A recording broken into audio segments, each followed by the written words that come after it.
Salut. Bon, objectif vidéo bi dañuy xool nan la ñuy choisir ordinateur portable, que ça soit informaticien, que ça soit comptable, que ça soit gestionnaire entreprise, etc. Pour ce faire dañuy xool processeur bi lan la dual-core la wala i-core ak ñaata giga de données lay traité par seconde. beneen bi ñu xool RAM bi, beneen bi ñu xool disque bi ndax disque dur SSD la wala disque dur HDD. ñu progressé. Bon, premier bi processeur ci marché bi ñaari façon processeur moo am, Intel ak AMD. Bon, bu ñu nee Core Duo ordinateur yi nga xam ni ordinateur yi équipé Core Duo mën nañu ko utiliser normal, c'est-à-dire que mën nañu defal suñu tâche bureautique ak yëpp. Maintenant après Core Duo am nañ i-Core 3 i-Core 5 i-Core 7 ak i-Core 9. Bon, i bi valeur bi ci tegu li muy gën a sori ordinateur bi di gën a am doole, c'est-à-dire que i-Core 3 am na doole mais i-Core 5 moo ko ëpp doole. Au fur et à mesure muy progresser ordinateur bi di am doole. yaa aussi une autre valeur bi ñëw mooy soit quad-core, hexa-core, octa-core wala déca-core, mooy nombre de cœurs yi processeur bi di équipé wu. C'est-à-dire que ni bu dee quad-core ou 4 cœurs lay yor, c'est-à-dire que ni 4 unités de traitement de données indépendant ñoom ñooy alterner pour mën a accélérer vitesse su ordinateur bi. juste suufu i bi am na valeur bu fiy nekk, ça veut dire que yenn saa mën na nekk 2.4 3 et cetera. 2.4 ça veut dire que ni 2 milliards 4 millions de données lay traité par seconde. bu ñu jógee foofu ñu xool RAM bi mooy afficher information bi ci disque dur bi. maintenant pour RAM bi day varier entre 4 giga 8 giga ordinateur yu bees yi 4 giga 8 giga 16 32 et cetera. Ça varie de 1 jusqu'à 128 giga en général, mais yu ordinateur yu bees yi 4 lay am, soit 4 soit 8 soit 16.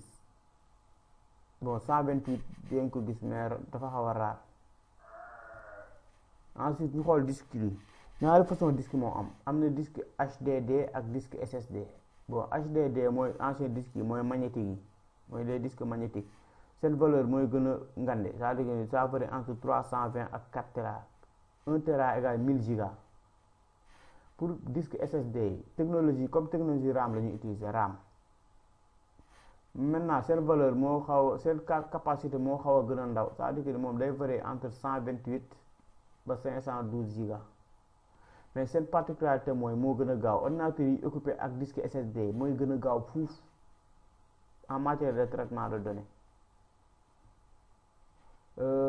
beneen valeur bi yoo xam ne éliminer nañ ko ci début mooy la taille de l'écran. taille écran dañ koy évaluer par pouce, yenn saa yi ngeen digg ay 15 pouces.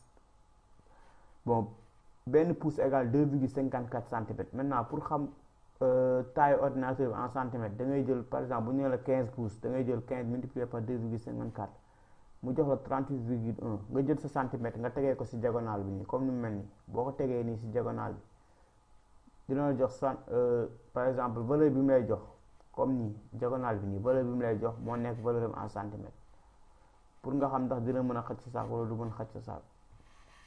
bon écran bi day illustrer comme li ma wax précédemment fii mooy taille écran yi par diagonale, c'est-à-dire que ni bii 4,7 pouces la.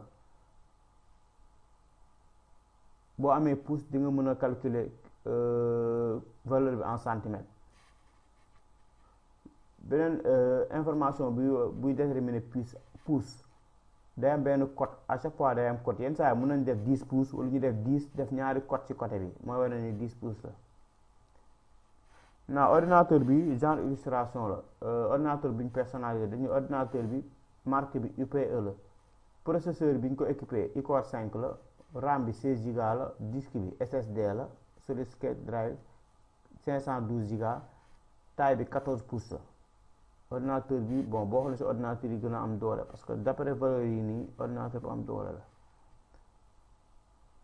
bon de nos jours ñu ngi dégg ñu naan ñuy wax waxu hybride. la mooy hybride ordinateur hybride. ordinateur hybride mooy ordinateur boo xam ne mën nañ ko transformer tablette. bu nekkee tablette mën nañ ko def comme tactile, c'est-à-dire que ordinateur bii nii mën nañu hybride la, c'est-à-dire que rotation am 360 degrés la, day tourner ba tëju ñaari doo yi laalante. maintenant bii processeur bi ñu ko équipé Intel i-Core 5 la. juste Intel bi i5 bi am na 11 bu ci ne 11 bi mooy génération mooy 11e génération parce que ordinateur yi boo xoolee processeur ay génération la 4 cœurs la am 4 corps moom lañ ko équipé de 4.2 GHz 4 milliards 2 millions de données par seconde lay traité 4 cœurs bu ci ne loolu lay traité loolu lay signifié RAM bi 8 giga la disque bi ñaari disque la am benn bi disque dur magnétique la beneen bi SSD benn bi 1 Tera beneen bi 512 écran bi 14 pouces noonu la ñuy évaluer ordinateur donc on aura la RAM bi processeur bi ak capacité disque bi ñoom ñett